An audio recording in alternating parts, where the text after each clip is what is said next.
Thanks for your service, my sister texted, attached to a photo of her new restaurant sign, paid for with the lake house my grandmother left me. I was sitting on a cot 6,000 miles from home when that message came through. My grandmother, her name was Margaret, but everyone called her Maggie May, had been dead 4 months. The lake house she left me in her will, the one on Lake Meredith where I learned to swim, where I cried the night before I shipped out, was gone, sold. My parents forged my signature on the paperwork while I was deployed overseas. Every dollar of that $450,000 sale went straight into my sister's brand new restaurant. I stared at my phone in the dark. The blue glow lit up the ceiling of a temporary barracks I shared with 3 other officers. My sister's face smiled back at me from the photo. Behind her, a wooden sign read, Maggie May's Table. She named it after our grandmother. She used the money our grandmother left me. And she sent me a smiley face. I didn't respond to that message. Not that night. Not the next week. Not for 3 months. My family thought my silence meant I'd accepted it. They thought 6,000 miles of distance and the weight of a deployment had made me too tired to fight back. They thought I'd come home, sit down at the dinner table, and swallow it the way I'd swallowed everything else. They were wrong. When I finally flew home, I didn't drive to my parents' house. I didn't call. I walked into a courtroom with a folder full of evidence my father never saw coming, and what the judge said that afternoon made him collapse into his chair in front of everyone. Before I go on, please take a moment to like and subscribe, but only if you genuinely connect with this story. Drop a comment with where you're watching from and your local time. I always love hearing from you. My name is Helena Wolf. I'm 28 years old. I'm a captain in the United States Army, and this is the story of how my own family robbed me while I was serving my country, and what happened when I came home. Now, let me take you back 18 months, to the night I got the call that my grandmother had passed. Growing up in the Wolf house, you learn the hierarchy fast. My father, Richard Wolf, sat at the head of every table, literal and figurative. He'd spent 26 years managing a branch of First Union Bank before retiring early. He kept the household budget on a spreadsheet. He approved purchases over $50. When he talked, you didn't interrupt. When he decided, you didn't question. My mother, Diane, held the second chair. She hadn't worked outside the home since 1994. Her job was keeping peace, which meant keeping us in line with whatever Dad wanted. Her favorite phrase, "Your father knows best." Then there was Vivian, my older sister, 3 years ahead of me. She'd bounced between 4 jobs by 25, but it didn't matter. Dad covered her rent. Mom defended her choices. Vivian was the golden child, pretty, agreeable, close to home, the daughter who stayed. I was the other one. I was the one who joined ROTC in college, the one who told my father at Thanksgiving dinner, junior year, that I'd accepted a commission in the Army. He set his fork down and looked at me like I'd slapped him. "You'll regret this," he said in front of everyone. "The military doesn't care about you, Helena." My mother pressed her napkin to her mouth. Vivian studied her plate. Nobody said a word. Only one person drove me to the airport the day I shipped out to Officer Basic. My grandmother, Margaret Wolf, 74 years old, 5'2", hands steady on the wheel of her old Buick. She hugged me at the curb and said something I carried through every deployment, every long night, every moment I doubted myself. "This house will always be here for you, Helena, and so will I." I didn't know that was the last summer I'd see that house with my name still on it. I was 14 weeks into a logistics deployment in the Middle East when I found out she was gone. Not a phone call, an email. From my mother. "Your grandmother passed Tuesday. Funeral is Saturday. We understand you can't make it." 4 sentences. That was it. the woman who raised me every summer, who taught me to gut a fish and balance a checkbook, and stand up straight when men talked over me, reduced to 4 flat sentences in an email sent at 2:47 a.m., my time. I went to my commanding officer that same morning. Emergency leave was approved within hours. I called home to tell them I was catching a flight from Kuwait. My mother answered on the 3rd ring. "Helena, honey, everything's already planned. The flowers are ordered. There's really no point in disrupting. I can be there by Friday night." Long pause. I heard my father's voice in the background, low, indistinct. Then my mother again. "Your father thinks it's best you stay. You'd just be rushing in and out. Grandma would have wanted you focused on your duty. They didn't want me there." I sat on the edge of my cot for a long time after that call. Then, at 3 in the morning local time, I watched my grandmother's funeral on a live stream. The camera was propped on someone's lap. It shook. Vivian stood at the podium. She dabbed her eyes with a tissue and read from a piece of paper. "Grandma loved all of us equally," she said. "She would want us to stay together, to take care of each other." I turned off my phone. I lay in the dark and listened to the hum of the air unit bolted to the wall. 200 people had been at that service. I recognized most of them. Not one of them had called me. At the time, I told myself my family was just being thoughtless. I didn't realize yet that they needed me absent. I just didn't know why. 2 weeks after the funeral, I received an email from my grandmother's estate attorney, a man named Philip Darnell. Attached was a PDF, the last will and testament of Margaret E. Wolfe. I read it on my phone in the mess hall, surrounded by the clatter of trays and the smell of reheated coffee. The document was straightforward: grandmother's savings and personal belongings, jewelry, some bonds, divided evenly between my father and me. But the lake house on Lake Meredith, the property she'd owned for 31 years, assessed at roughly $450,000. That went to one person. Me. My throat tightened. I set the phone down, picked it up again, read it twice more. Then I stepped outside into the heat and called home. My father answered. "Dad, I just got the will from Mr. Darnell. I can't believe Grandma left me the lake house." Silence. Not the kind that means someone is thinking, the kind that means someone is deciding what to say. "We need to talk about that, Helena." His voice was flat, controlled. "That house has been in this family for 30 years. Your grandmother wasn't thinking clearly at the end.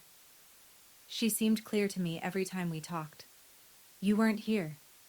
You don't know how she was." I gripped the phone tighter. "It's what she wanted, Dad. We'll discuss it when you're home." And he hung up. I stood in the sun for a while. I tried to call Mr. Darnell, but he assured me the probate process was proceeding normally. Nothing to worry about. Everything being handled. I should have worried more. I should have pushed harder. But I was running logistics for a forward operating base, sleeping 4 hours a night, and I made the mistake that people who trust their families always make. I assumed they wouldn't actually do it. 3 months passed. The deployment settled into its hardest stretch. Long days, short nights, the kind of operational tempo that leaves no room for anything except the work in front of you. 14-hour shifts, supply chain disruptions, convoy schedules that changed every 48 hours. I emailed my father twice about the probate. No response. I called my mother on a Saturday. She picked up and spoke quickly, the way people do when they don't want to stay on the line. "Everything's being handled, honey. Don't worry about it." "Have you heard from Mr. Darnell?" "Your father's dealing with all of that." "Can I talk to Dad?" "He's at the hardware store. I'll have him call you." He never called. I tried Vivian once. Straight to voicemail. At night, when the base went quiet, I'd lie on my cot and stare at the ceiling. Something was wrong. I could feel it the way you feel a shift in weather before the clouds come, pressure in the air, a weight you can't name. One night I dreamed I was standing on the dock at Lake Meredith. The water was still. My grandmother stood at the end of the pier, her back to me. She raised her hand, waving me forward. I walked toward her, but the dock kept stretching longer. I never reached her. I woke at 2 a.m., heart pounding. The next day, during a break between shipments, I called Mrs. Calloway, Maggie Calloway, my grandmother's neighbor and closest friend. She'd lived 2 doors down from the lake house for 20 years. "Funny you called, dear," she said. "I saw a for sale sign near the lake last month. Couldn't tell which property from the road." I stopped breathing. "Might be the Hendersons finally listing," she added, but I wasn't sure. I told her it was probably nothing. I thanked her. I hung up. But my stomach already knew what my mind refused to accept. It took me 40 minutes to find the county assessor's website. My hands were shaking so badly I mistyped the property address twice. I was sitting on the floor of the communications tent, laptop balanced on my knees, the overhead lights buzzing. It was past midnight. I'd waited until no one else was around. The page loaded. Property address: 1140 Lakeshore Drive, Lake Meredith. Owner of record, transferred. Sale date, March 14th. Seller, Helena Wolf, via power of attorney, represented by Richard H. Wolf. Sale price, $450,000. I read it 3 times. Helena Wolf. My name. My signature. On a document I'd never seen, for a sale I'd never authorized. On a date when I was standing in a warehouse outside Kuwait City counting pallets of engine parts. I sat on that floor for a long time. The screen blurred. I wiped my eyes with the back of my hand and read it again. Then I called my father. He answered on the second ring. Casual. "Helena, good to hear from you. Did you sell the lake house?" 5 seconds of silence. I counted. "It was the right thing to do, Helena." His voice didn't waver, not even a little. "Your sister needed the capital. The restaurant is an investment for the whole family. You'll understand when you get home. You forged my name. I made a decision for this family. That's what fathers do." I hung up. I didn't cry. I didn't throw the laptop. I sat there on the floor of that tent with the buzzing lights above me, and something inside me changed shape. It didn't break. It hardened. That was the moment I stopped being his daughter. Not legally. Not yet. But in every way that mattered. The woman who would have begged, who would have argued, who would have called crying. She was gone. What replaced her was a plaintiff. 2 days later, my phone vibrated during a briefing. I glanced at the screen under the table. Vivian. A photo. A storefront with a wooden sign. Hand-painted script, gold on dark green. Maggie May's table. Below the sign, Vivian stood in a chef's apron, arms wide, grinning. Behind her, through the glass door, I could see pendant lights and white tablecloths. Under the photo, one line. "Thanks for your service. Grandma would have loved this." I stared at that message for a very long time. She named the restaurant after our grandmother, the grandmother whose lake house funded every square foot of it, the grandmother whose will, the legal, witnessed, notarized document that said this house belongs to Helena, meant nothing to any of them. And my sister sent me a smiley face. I left the briefing early, walked back to my quarters, sat on the edge of my cot, opened my laptop. I typed an email to Major Daniel Crow. He was a JAG officer stationed at the same base, Judge Advocate General's Corps, military lawyer. I'd met him during a pre-deployment brief 6 months earlier. He'd given a lecture on service member protections. I remembered thinking at the time that I'd never need anything like that. Subject line: I need legal advice. It's personal. I attached 3 things: the county assessor record, a screenshot of Vivian's text, and the PDF of my grandmother's will. Then I closed my laptop and sat in the silence. I didn't text Vivian back. Not that night. Not the next day. Not for 3 months. My family interpreted my silence as defeat. They believed I'd swallowed it. They believed the distance and the deployment and the exhaustion had done what they always expected it to do, make me disappear. But I wasn't silent. I was building a case. Major Crow didn't do emotion. He did procedure. We met in his office the next evening, a plywood-walled room with a folding table, 2 chairs, and a stack of binders taller than the desk lamp. He'd already reviewed my email. Were you stateside on the date of the sale? No. Did you sign a power of attorney? No. Did you authorize anyone, verbally, in writing, by any means, to act on your behalf regarding that property? No. He wrote something on a yellow legal pad. Didn't look up. Then what we're looking at is forgery, and depending on jurisdiction, possibly wire fraud if funds were transferred electronically.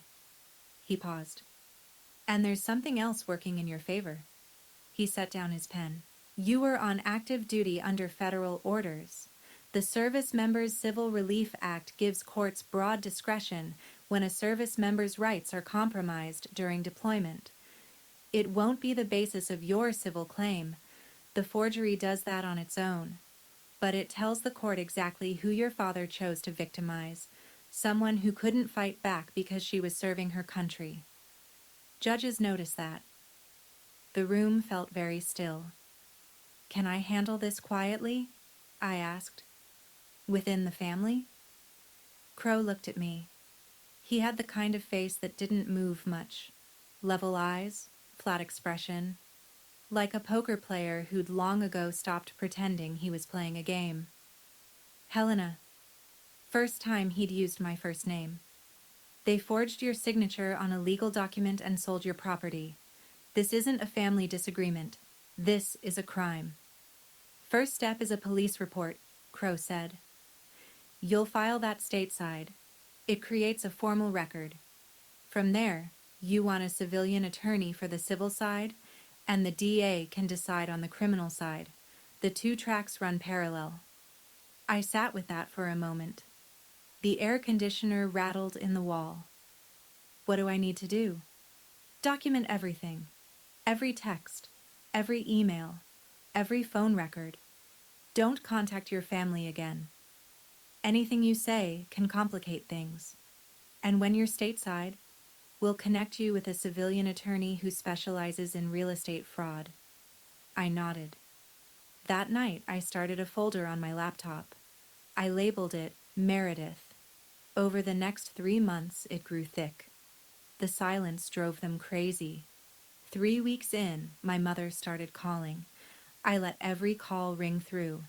The voicemails stacked up like geological layers, each one revealing more pressure, more desperation, more guilt. Week 1. Helena, honey, why aren't you picking up? I'm getting worried. Week 2. Your father is hurt that you're ignoring us. We're your parents. Week 3. Is this about the house? We did what was best for the family. You're being selfish. She texted too. Long threads that ping-ponged between worry and accusation. I can't sleep. Are you safe? Followed 12 hours later by, I didn't raise you to be this petty. Vivian added her own pressure.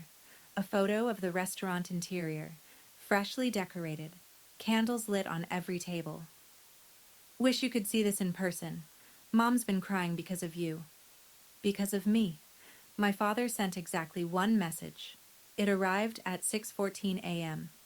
My time, which meant he'd typed it late at night, possibly after a drink. No greeting, no sign-off. When you're ready to act like an adult, call me.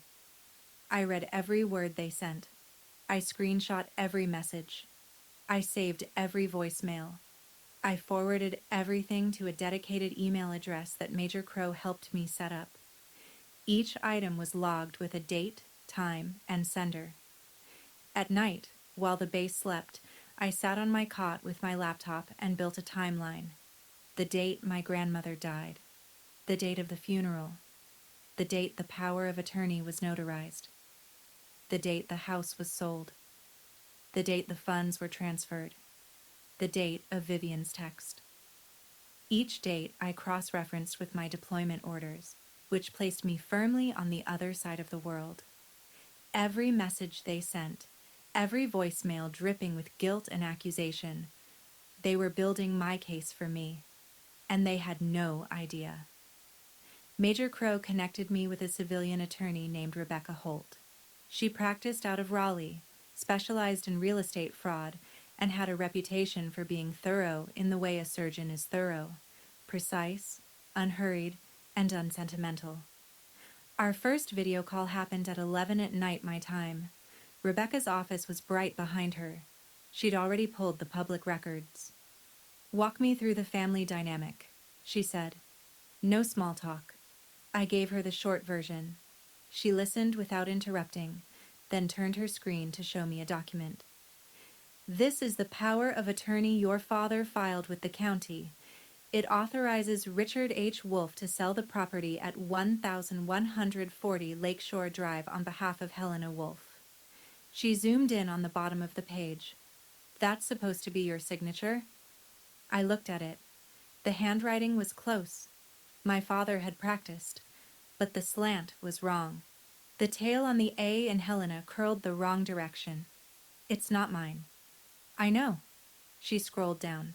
"The notary who certified this is a man named Greg Parson, licensed notary in your father's county. And this is the part that matters. He and your father worked together at First Union Bank for 9 years. The air left my chest. "Standard procedure," Rebecca continued, "requires the signer to appear in person before the notary, or, at minimum, verified identity through a remote process. Neither happened here. Your father walked in with a forged document, and his old colleague stamped it. What's the penalty for that? Forgery of a deed or similar instrument is a Class H felony in North Carolina. That carries 4 to 25 months in prison, and a permanent criminal record." She paused. "For your father? The notary could face his own charges, and he'll almost certainly lose his commission." I said nothing for a long time. "That's my father." Rebecca's voice softened, just slightly. "I know, but he made that choice when he signed your name."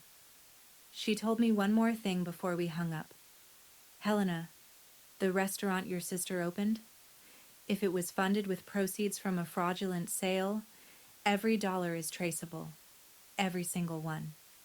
Rebecca moved quickly. Within a week, she had the forged power of attorney sent to a forensic document examiner, a woman named Dr. Linda Pace, board certified, with 20 years of courtroom experience. I provided comparison samples, my real signature from military records, tax filings, my officer commission paperwork. All on file, all verifiable, none anywhere my father could have accessed. While Dr. Pace did her work, I made another call. Maggie Calloway picked up on the first ring, like she'd been waiting. "I need to ask you something," I said, "about my grandmother's state of mind when she made her will." "Sharp as a tack," Maggie said immediately. "Your grandmother balanced her own checkbook until 3 weeks before she passed. She drove herself to the attorney's office to sign that will. I know because I went with her." My chest tightened. "You were there?" "Sat in the waiting room. She came out and said, 'It's done. Helena gets the house.' And then she told me something I never forgot." I held my breath. She said, "Richard will try to take it. That's why I'm putting it only in Helena's name, not the family. Helena." I pressed my hand over my mouth. My grandmother knew. She saw it coming. She knew her own son well enough to predict exactly what he would do, and she'd tried to protect me the only way she could. "If you ever need me to say that in front of a judge," Maggie added, her voice steady, "I will." I promised your grandmother I'd look out for you, and I don't break promises, sweetheart. I thanked her. I tried to keep my voice even. I mostly succeeded. After we hung up, I sat alone in my quarters for a long time. My grandmother had known. She'd known. And she'd built what walls she could around me. It wasn't enough to stop my father, but it was enough to prove, if it ever came to that she'd intended every word of that will. Meanwhile, my sister was building a monument to her own guilt and posting it online for everyone to see. Vivian launched an Instagram page for the restaurant. Professional photos, warm lighting, carefully styled plates. She wrote long captions about family and legacy. One post got over 200 likes. The caption read, "This restaurant is my grandmother's legacy. Our whole family came together to make this happen. Grandma always said food brings people together. This is for you, Grandma." Our whole family. I read that line sitting on my cot at 1 a.m., and something cold moved through me. I wasn't part of our whole family. I was deployed. I wasn't consulted. I wasn't asked. My name was forged on a legal document so my sister could hang Edison bulbs and buy a commercial oven. But Vivian didn't see it that way. To her, this was a feel-good story. Granddaughter honors grandmother's memory through food. Beautiful, shareable, likable. The comments poured in. So beautiful. Your grandma would be so proud. My mother had commented too. So proud of you, sweetheart. Nobody asked where the money came from. I screenshot the post, the caption, the comments, the date stamp, the engagement metrics. I sent it to Rebecca. Her reply came within the hour. This is public evidence that she's spending the fraudulent proceeds and constructing a false narrative. She's using the word family to imply collective consent. Keep documenting everything she posts. So I did. Every photo, every caption, every comment. I saved them all in the folder labeled Meredith. My sister was telling the world a beautiful story about our grandmother. She just didn't realize that every word of it was building a case she couldn't take back. The money wasn't the worst part. I found out the worst part on a Tuesday, during a routine email exchange with Maggie Calloway. She'd been sending me small memories, stories about my grandmother, recipes she'd found in Grandma's kitchen, photos from holidays I'd missed. They were a kindness I didn't know I needed. Then, buried in a long email about Grandma's garden, Maggie wrote something that knocked the air out of me. She tried to call you, for the last 2 years. Over and over. She'd phone your parents' house and ask them to pass along the message. She didn't have your military number. She told me once, "Helena never calls back. I think she's forgotten about me." It broke my heart. I read it twice. Then I read it again. My grandmother never had my direct number. She was 77, not comfortable with email, and she'd always called through my parents' landline. That was how we'd done it my whole life. She'd call the house, and they'd patch me through or pass along a message. But I hadn't received a single message from her in 2 years. Not one. I couldn't prove then that my father had deliberately intercepted her calls. But the timeline was damning. She called. He answered. The messages never reached me, and when I asked about her, he told me she was slipping. Maybe there's an innocent explanation for that. I've looked for one. I haven't found it. But he had. He'd answered her calls and told her I was too busy. He'd hung up and told me she was slipping. He'd cut the line between us, cleanly, deliberately, and let my grandmother spend the last 2 years of her life believing her granddaughter had forgotten her. She died thinking I didn't care. I cried that night. Not for the house, not for the money, for the phone calls that never reached me, for the old woman sitting by her kitchen window, wondering why I'd stopped calling. He didn't just steal my property. He stole the last 2 years I could have had with my grandmother, and that is something no court on earth can give back. My deployment ended in August. I flew from Kuwait to Ramstein, then Ramstein to Fort Liberty. 22 hours of travel, 3 connections, and a headache that sat behind my eyes like a clenched fist. Somewhere over the Atlantic, I turned my personal phone back on. 11 missed calls, 6 voicemails, 23 texts. My mother's name, over and over. I opened the most recent text, sent 4 hours earlier. We're all coming to pick you up. Vivian's closing the restaurant for the day. Dad's cooking your favorite, pot roast and potatoes. It's time to put this behind us, honey. We love you. I could see it so clearly, the 3 of them waiting at arrivals.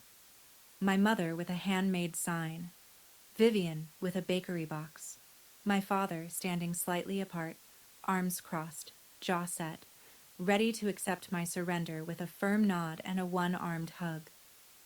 They wanted to wrap me in a homecoming before I could think straight, smother the anger with sentimentality, put me at the dinner table, pass the potatoes, and say, "We're family," enough times until it felt true.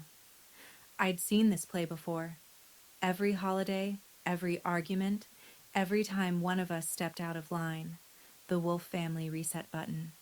Sit down, eat, pretend it didn't happen. Not this time.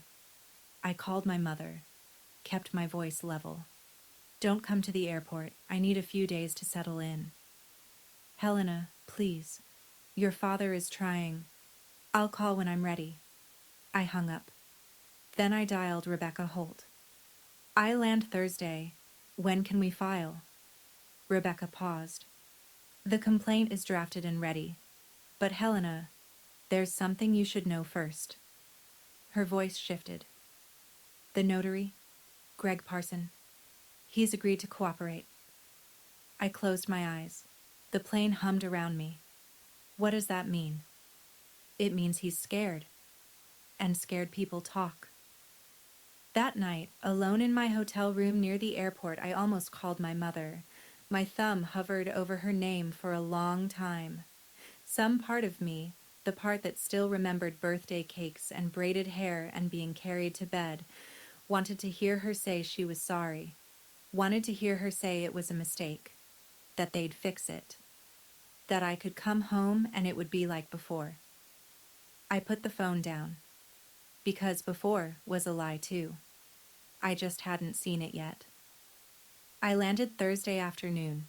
By 5 o'clock, I was standing in my apartment near Fort Liberty, a 1-bedroom I'd rented before deployment, barely lived in, still smelling like cardboard and cleaning product.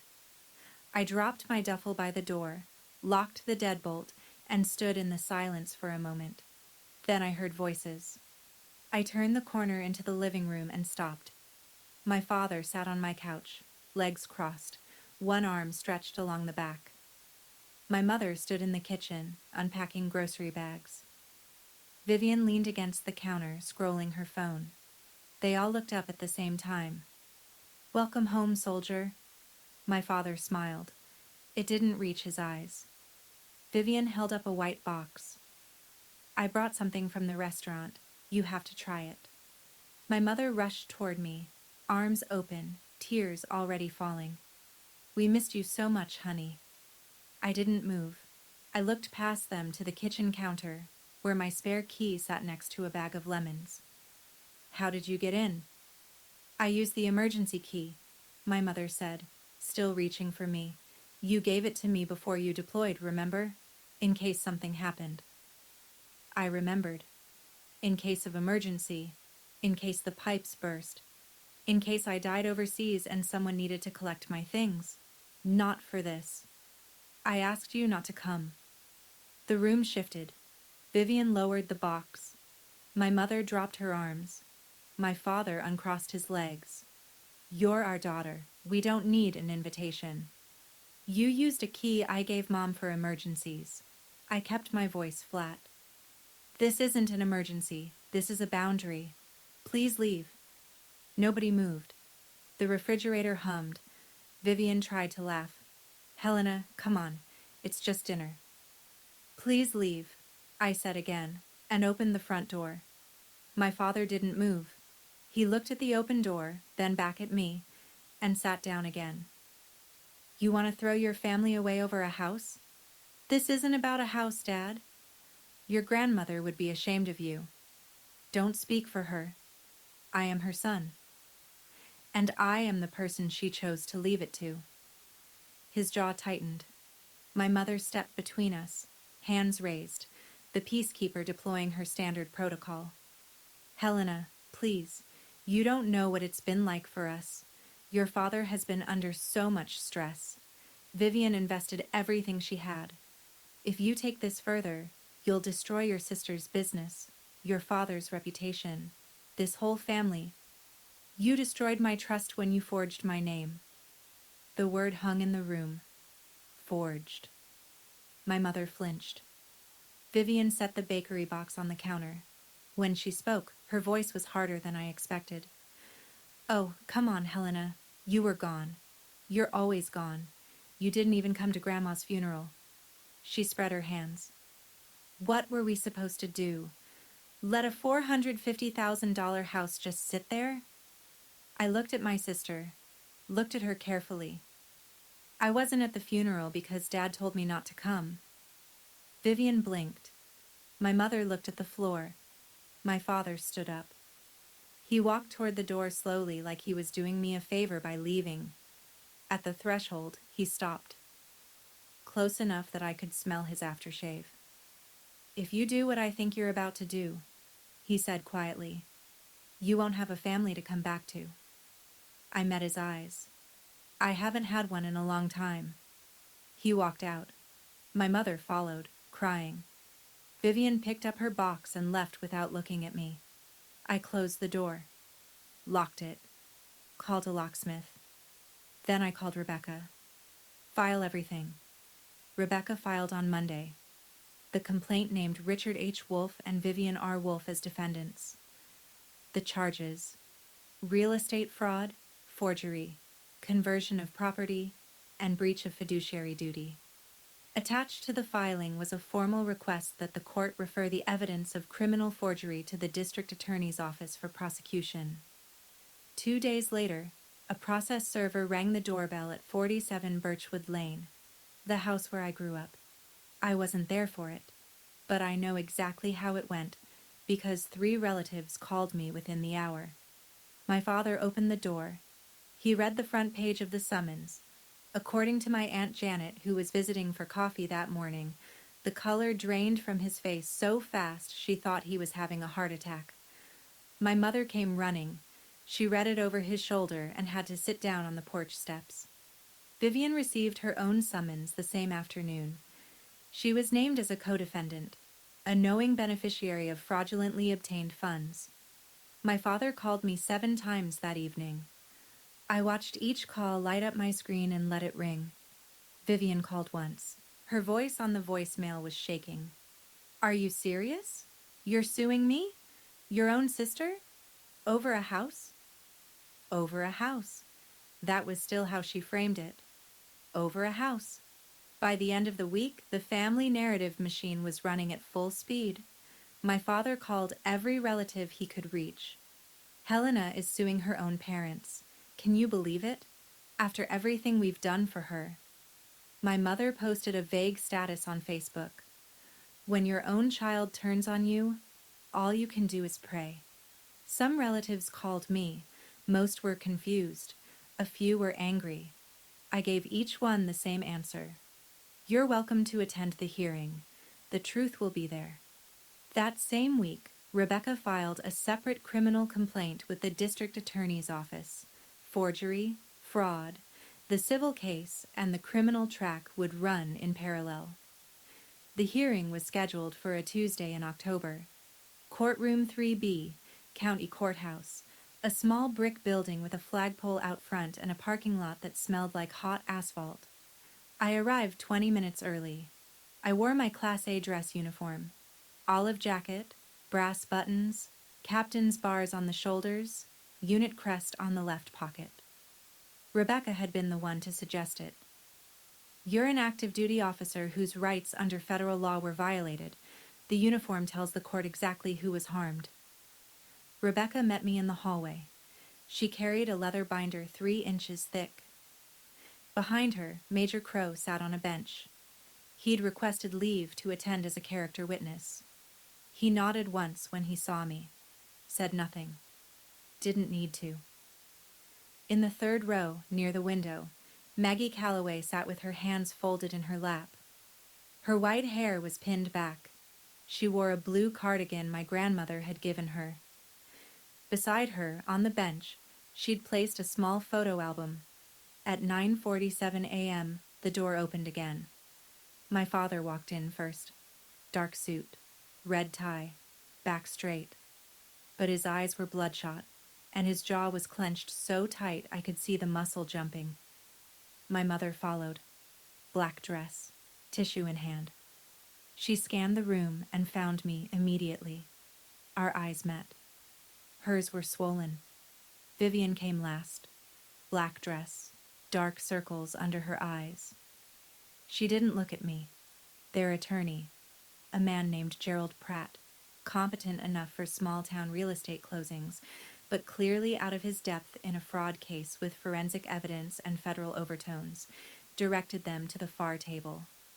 I later learned my father had called 3 other firms first. 2 declined after reviewing the case. The 3rd quoted a retainer he couldn't afford. My father looked at me across the aisle, looked at the uniform. Something moved in his expression. Surprise? Maybe. Or recognition. The daughter he'd dismissed had come back dressed in exactly the thing he'd told her she'd regret. I held his gaze for 2 seconds. Then I turned to face the bench. The judge entered.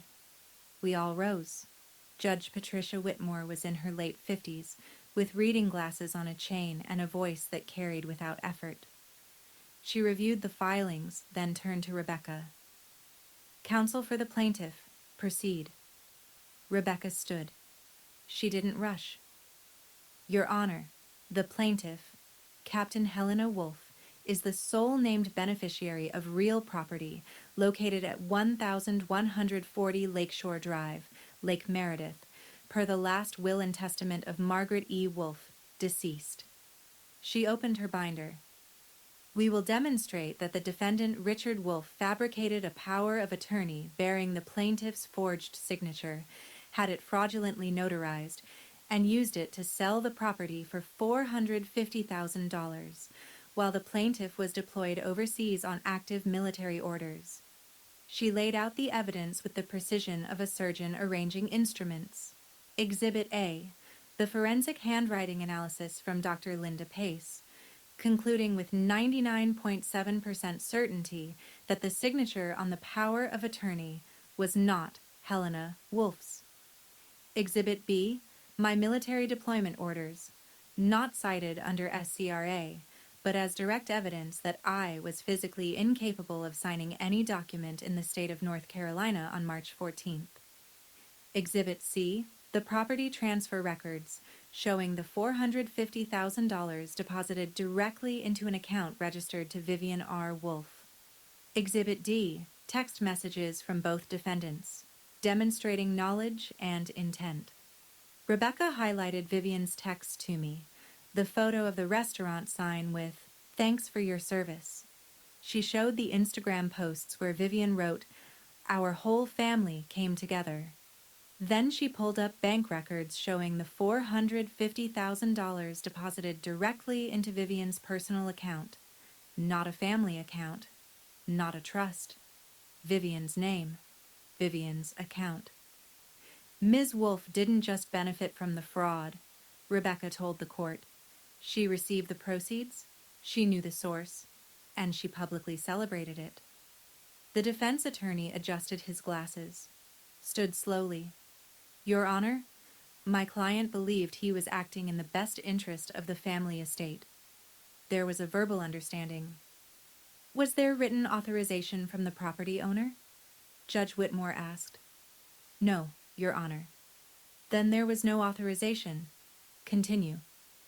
The defense attorney called my father to the stand.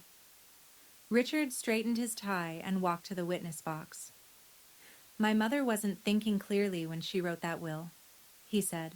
The house was always meant to stay in the family. Judge Whitmore looked at him over her glasses. Mr. Wolfe, was your mother declared mentally incompetent by any medical professional? No.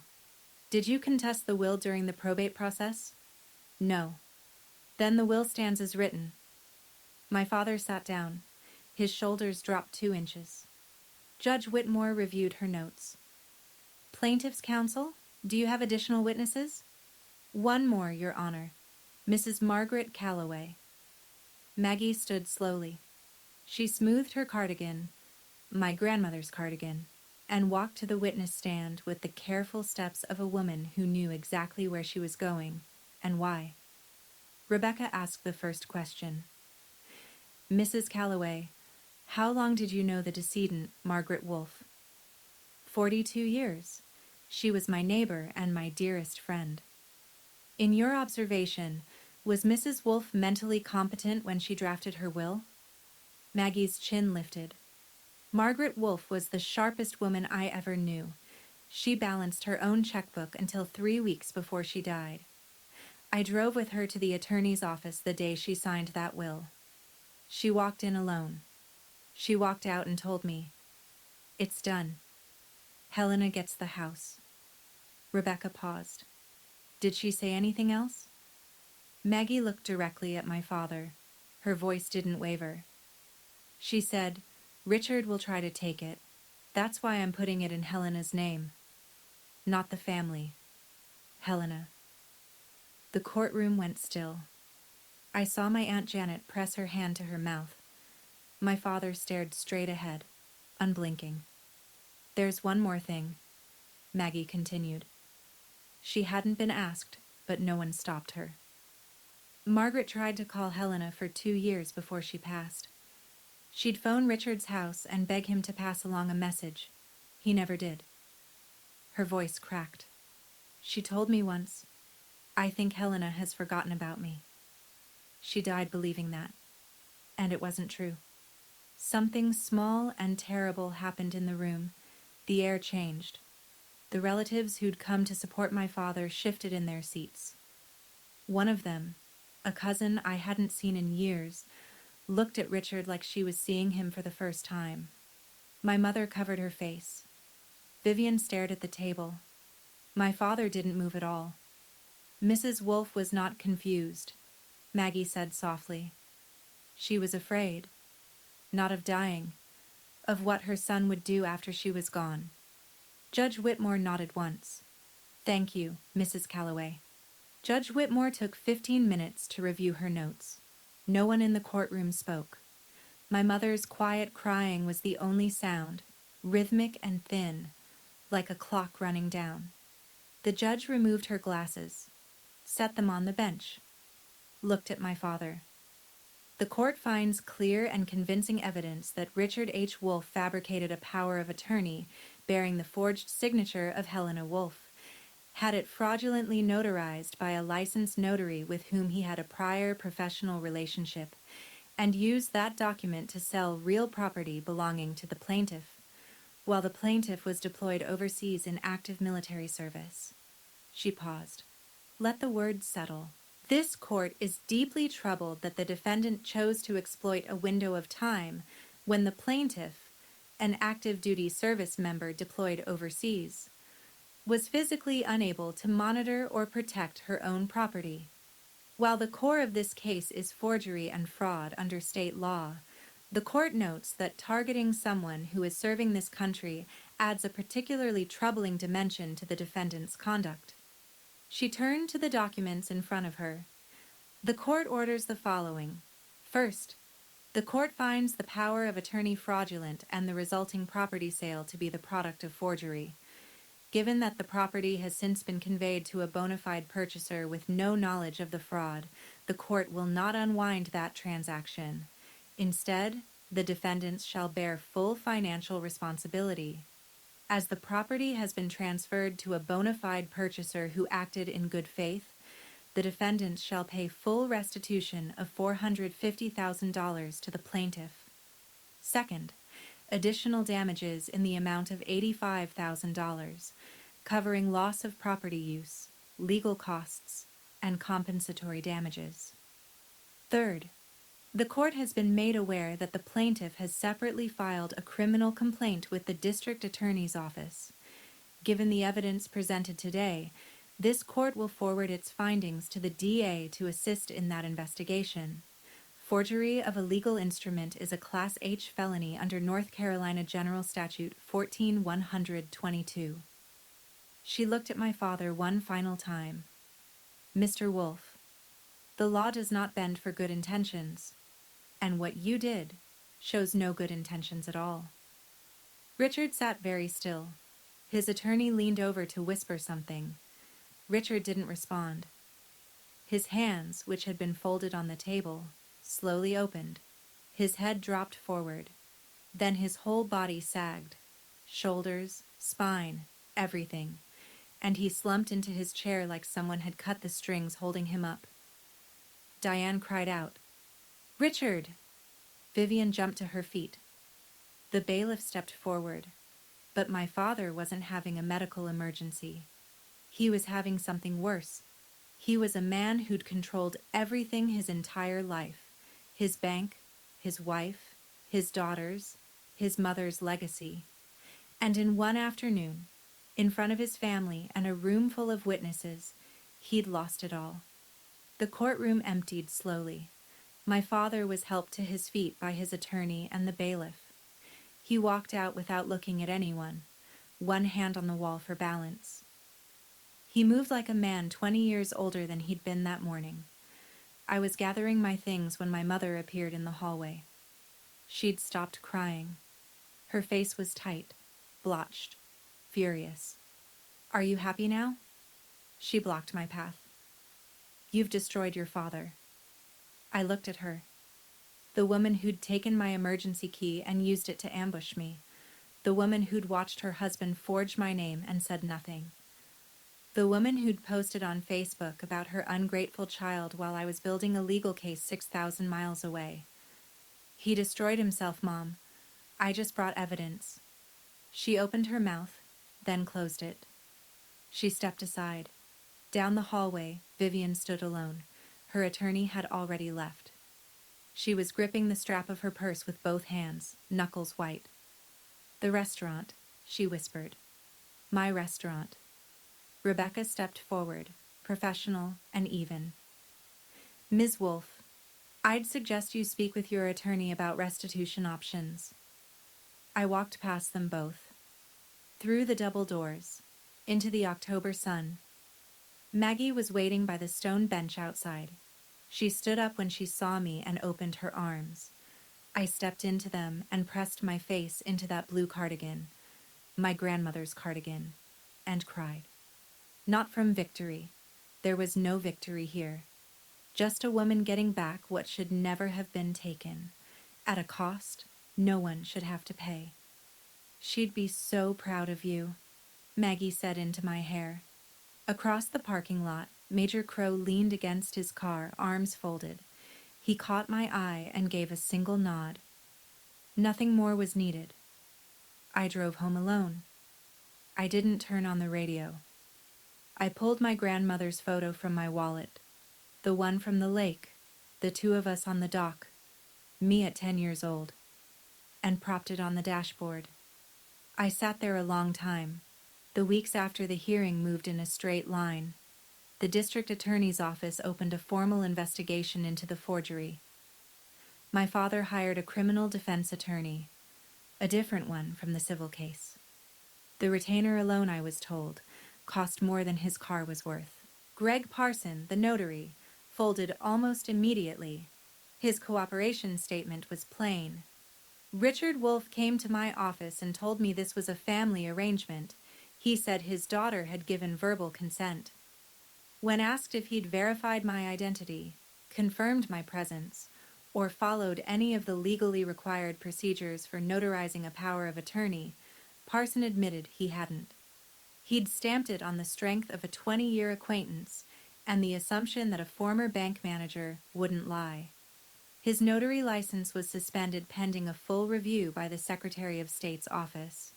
The new owners of the lake house, a couple named the Brennans, retirees from Charlotte, were contacted by Rebecca's office. They'd purchased in good faith, through a licensed agent, with no knowledge of the fraud. The court protected their ownership. My restitution would come from my father and my sister, not from the people who'd innocently bought the home. As for the money, the $535,000 in total, restitution plus damages, the court gave my father and Vivian 90 days to begin structured payments. If they failed, we'd be back before Judge Whitmore with a contempt motion. Vivian's restaurant hadn't turned a profit. It had been open 4 months and was hemorrhaging money. The equipment was leased.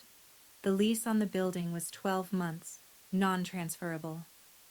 Every dollar she'd poured into Maggie May's table was a dollar stolen from me and built on a document that never should have existed. Rebecca called me on a Friday afternoon. "The system is moving, Helena. Let it do its work." I hung up and sat on my porch. The sun was going down. Somewhere, my father was reading criminal statutes with a lawyer he couldn't afford. I didn't feel better. I just felt right. Small towns have long memories and short fuses. Within 2 weeks of the hearing, everyone in my parents' circle knew. Not because I told them. I didn't post anything, didn't make a single call. The courtroom had done the work. A reporter from the county paper had published a short item in the court proceedings column, a civil fraud case involving a forged power of attorney and the sale of a deceased woman's property. No names. Criminal charges hadn't been filed yet, but in a town of 11,000, everyone knew who lived on Lakeshore Drive. The phone calls came to me in a slow, steady wave. First, my Aunt Janet. She was crying. "I knew something was wrong at Thanksgiving when your father got so defensive about the house. I should have said something. I'm sorry, Helena." "It's okay, Aunt Janet. You didn't know." "I should have asked." Then cousins, old family friends, people who'd been at my grandmother's funeral. Some just left voicemails, short, awkward, kind. "Heard what happened. Thinking of you." A few admitted they'd called me ungrateful before the hearing and were ashamed. I responded to each one the same way. "Thank you. I appreciate you reaching out. But I need time." Not everyone was kind. 2 of Vivian's friends sent messages I didn't finish reading. Accusations of jealousy, cruelty, ingratitude. I read the first lines, then deleted them. They didn't know me. They knew Vivian's version. One text stood out from the rest. An old neighbor of my parents, a man named Frank, who'd known my grandmother since the 1980s. He wrote, "Your grandmother was a good woman who raised a good granddaughter. I'm sorry it came to this." I saved that one. I read it on nights when I wasn't sure if what I'd done was worth the wreckage. It always was. Money reveals what character hides. Vivian couldn't pay. Maggie May's table had never turned a profit. It was a dream funded by stolen money and decorated with someone else's legacy. Within 6 weeks of the ruling, Vivian listed the restaurant's equipment for sale. The commercial lease couldn't be transferred. She negotiated an early termination with the landlord that cost her another $8,000 she didn't have. The sign came down on a Thursday. I know because Maggie Calloway drove past and told me. "That green sign with your grandmother's name on it," she said. "It's gone." Good. My father's situation was worse. The criminal defense attorney's fees were climbing. His retirement savings, the ones he'd guarded so meticulously all those years on his spreadsheets, were bleeding out. He and my mother put the family home on Birchwood Lane up for sale, the house where I grew up, the house where he'd sat at the head of the table and decided what happened to everyone in it. They moved into a 2-bedroom rental apartment on the east side of town. My mother sent me one final text. I hope you can live with yourself. I read it. I didn't respond. I saved it. Habit by now. Vivian moved to Asheville. She got a job managing someone else's restaurant. No ownership. No sign with her name on it. No Instagram posts about legacy. I didn't celebrate any of this. There's nothing to celebrate when your family burns down and you're the one holding the match, even if the fire was their fault. But I did one thing. I took a portion of the restitution and contacted my old high school. I set up a small scholarship fund for graduating seniors planning to serve. Military, Peace Corps, AmeriCorps. Anything that took them away from home to do something larger than themselves. I named it the Margaret Wolf Memorial Scholarship. Not because I wanted anyone to know, because my grandmother always said, "Help the ones who have no one in their corner." She would have liked that. I drove to Lake Meredith on a Saturday in November. I didn't plan it. I'd been running errands, dry cleaning, oil change, the ordinary machinery of a life reassembled, and found myself on the county road that led to the lake. I followed it without thinking, the way your body remembers a route your mind has tried to forget. The house was still there.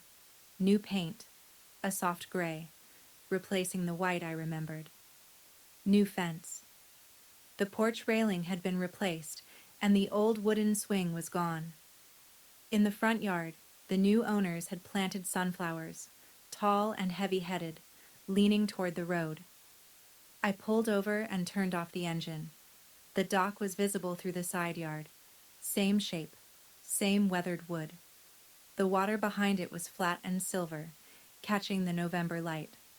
I remembered the summer I was 12. My grandmother sitting on the end of that dock, bare feet in the water, a paperback in her lap. I'd asked her why she liked the lake so much. "Because water always finds its way, Helena." She hadn't looked up from her book. You can dam it. You can divert it. But it always finds the path forward. I sat in my car and looked at the sunflowers. They hadn't been there when it was ours. Nothing about the property was mine anymore. Not the gray paint, not the new fence, not the dock. But the memory of her sitting there, feet in the water, telling me to keep moving, that was mine. No forged signature could touch it. No courtroom could award it to someone else.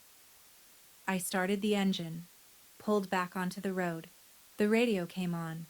Some country song I didn't know, steel guitar and a woman's voice singing about going home. I rolled down the window and let the lake air fill the car. The house wasn't mine anymore. But what it taught me, that no one gets to take what's yours just because they're louder or closer or more willing to lie, that was mine forever. 6 months passed. I stayed at Fort Liberty. I was promoted to a new logistics position, one I'd put in for before deployment and forgotten about in the chaos.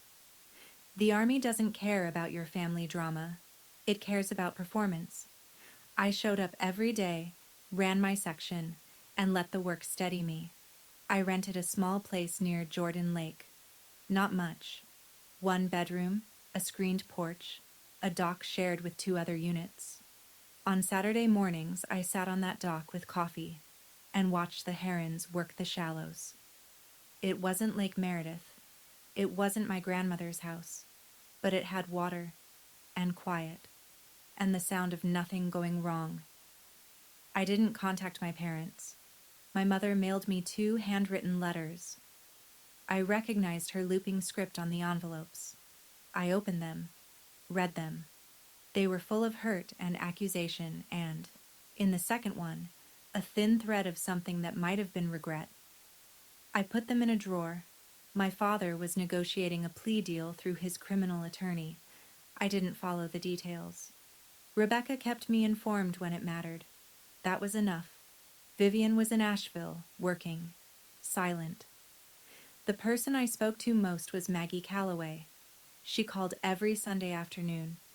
We talked about small things. Her garden, my work, the weather at the lake. Sometimes she told me stories about my grandmother. Sometimes she just listened. "I'm not trying to replace Margaret," she told me once. "I know." but I'm here, as long as you need. I also joined a veteran support group that met Wednesday evenings at the community center near base. I didn't share my story for the first month, but when I did, briefly, without self-pity, several people in the circle nodded. They'd lost things too. Different things. But the shape of the loss was familiar. One woman said afterward, "You didn't lose your family in combat." She looked at me. "You lost them at a notary's desk." I never forgot that. The letter arrived through Maggie. Vivian had mailed it to Maggie's address. She didn't have my new one. 2 handwritten pages, front and back, in Vivian's tight, slanted script. Maggie called before forwarding it. I didn't read it, but I wanted you to know it was coming. I opened it that evening on the screened porch, with the last light coming through the trees. Vivian wrote the way she talked, direct, a little unpolished. No flourish. She didn't start with an apology. She started with a confession. "I knew the money came from the house. I knew Dad forged your signature. I told myself it didn't matter because you were gone and the army takes care of you anyway. But that's a lie I told myself so I wouldn't feel guilty. The truth is, I didn't want to feel guilty. So I made it your problem instead of mine." She wrote about the restaurant, about how it failed not because of the lawsuit, but because she'd never had a real plan. About how she'd used Grandma's name as a brand without earning it. She didn't ask me to forgive her. That surprised me. "You don't owe me anything," she wrote at the end. "I just needed you to know that I know what I did. And I know it was wrong." I read the letter twice, sat with it for a while, listened to the frogs down by the water. I didn't know if she meant it. Maybe she did. Maybe it was another performance. But I realized it didn't matter. Not right now. My healing wasn't dependent on her sincerity. My peace wasn't a door she could open or close. I wrote back. Short. 1 paragraph. "I read your letter. Thank you for writing it. I'm not ready for more than that.